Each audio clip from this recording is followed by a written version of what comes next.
السلام علیکم دوستو، امید کرتا ہوں آپ سب خیریت سے ہوں گے۔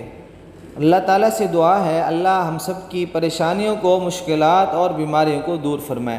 تو دوستو، آج میں جو آپ کو وظیفہ بتانے والا ہوں، ایسا وظیفہ جس کو خود حضور صلی اللہ تعالیٰ علیہ وسلم نے فرمایا۔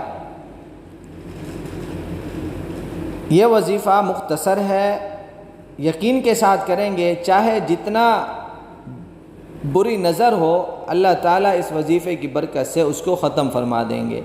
دوستو، چلتے ہیں آج کے وظیفے کی طرف۔ آپ ہمارے یوٹیوب چینل قرآن سے علاج کو دیکھ رہے ہیں۔ آپ سے گزارش ہے، اگر آپ کو ویڈیو اچھی لگے تو لائک، کمنٹس اور شیئر ضرور کریں۔ اور جو دوست ہمارے چینل پر نئے ہیں ان سے درخواست ہے ہمارے چینل کو سبسکرائب کریں اور گھنٹی کے بٹن کو دبا دیں تاکہ روزانہ آنے والی ویڈیو ملتی رہے، اور ویڈیو کو پورا دیکھیں تاکہ کوئی بات نہ رہ جائے۔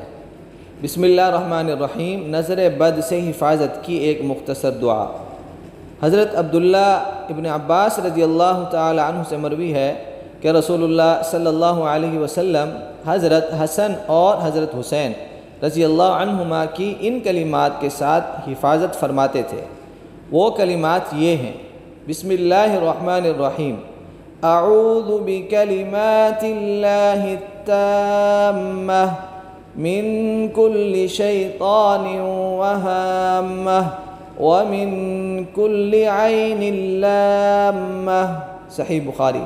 ترجمہ: میں اللہ سبحانہ و تعالیٰ کی حفاظت میں آنا چاہتا ہوں، تمام جن اور آسیب سے اور ہر بری نظر سے۔